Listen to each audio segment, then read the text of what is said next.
আসসালামু আলাইকুম গাইস। তো আমরা আজকে আবারও চলে আসছি কার্বন ফ্যাক্টরিতে কিছু মেশিন ফিটিং করার জন্য।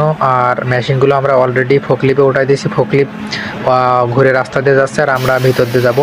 আর ফ্যাক্টরিটা কিন্তু অনেক বড়, যার কারণে এই মাথার থেকে ও মাথায় যেতে অনেক সময় লাগে। তো আমাদের কাজ আজকের এই ফ্যাক্টরির মাঝখানের দিকে। আর এই ফ্যাক্টরির ভিতরে সবসময় কিন্তু 4-5টা কোম্পানির লোক কাজ করে। আর এছাড়াও ফ্যাক্টরির ভিতরে একটা ওয়ার্কশপ আছে, সেই ওয়ার্কশপে কিন্তু সবসময় এই দেশে 4-5 জন কাজ করে। আর ওনারা বিশেষ করে যে ইমার্জেন্সি কাজগুলো করা লাগে ওইগুলোই করে। আর এই মেশিন কিন্তু 24 ঘন্টায় চলে, আর যার কারণে মেশিন কিন্তু নষ্ট হয়। আর এইগুলোই দেখাশুনো করে ওয়ার্কশপের যে ভিতরে যারা আছে।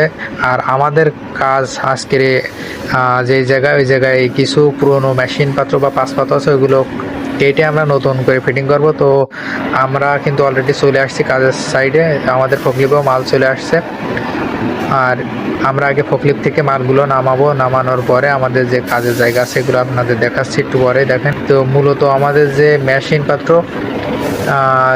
ফোকলিপে উঠাই দিয়েছিলাম, ওইগুলো কিন্তু একেবারে আমাদের কাজের সাইডে চলে আসছে। এইগুলো আমাদের আজকে ফিটিং করতে হবে। আর এই সামনে আছে পুরোনোগুলো কেটে নতুন করে ফিটিং করতে হবে। তো ইঞ্জিনিয়ার কিন্তু অলরেডি এসে দাঁড়িয়ে আছে, কারণ এটা কিন্তু অলরেডি ভিতরে প্রোডাকশন রয়েছে। এগুলো মানে ইমার্জেন্সি কাজ আর কি, যার কারণে ইঞ্জিনিয়ার এসে আগের থেকেই স্ট্যান্ডবাই হয়ে রয়েছে। আর আমরা আসছি বারাংপাতি নিয়ে, আসতে একটু দেরি হয়ে গেছে। তো নিচেই এই যে আমাদের বড় ভাই আবার এদিকেরই স্ট্যান্ডবাই হয়ে রয়েছে, মোখলেস সাহেব।